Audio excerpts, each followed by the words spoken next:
Hi everyone! In this video, we are going to check our schema again and see the end-to-end flow of an HTTP request response. Let's begin. As usual, we have the client. It is the Google Chrome browser. You as the end user open the browser on a smartphone. You enter into the address bar the domain name of the website, google.com. Then, the client app, the browser, generates an HTTP request.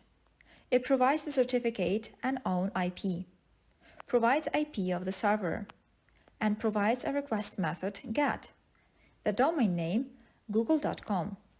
As we discussed, if the resource is not specified, the home page is requested. And the cloud sends the request to the server, as the post office in 1900s. The internet is huge and there are millions of clients and servers.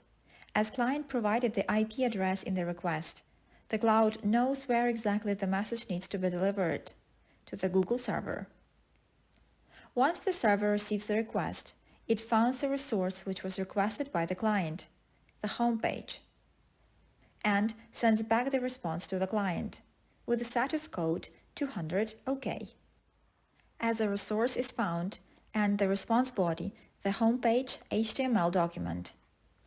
And again, the cloud sends the response all over the world back to the client, and the IP address was provided in the response. The cloud knows to which Google Chrome on which smartphone the message needs to be delivered. Once the client received the response, it renders the code and the data in a nice way, graphical user interface, and displays the home page to you, the end user.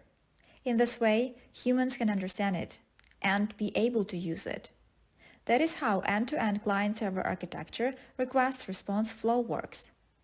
Not exactly and particular, because there are books which can explain it in the detail. But these details are fine for now for a newbie, at least to start testing the API.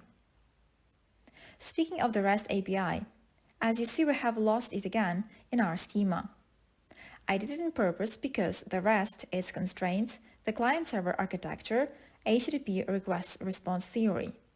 It was easier to explain based on the websites as everyone worked with those.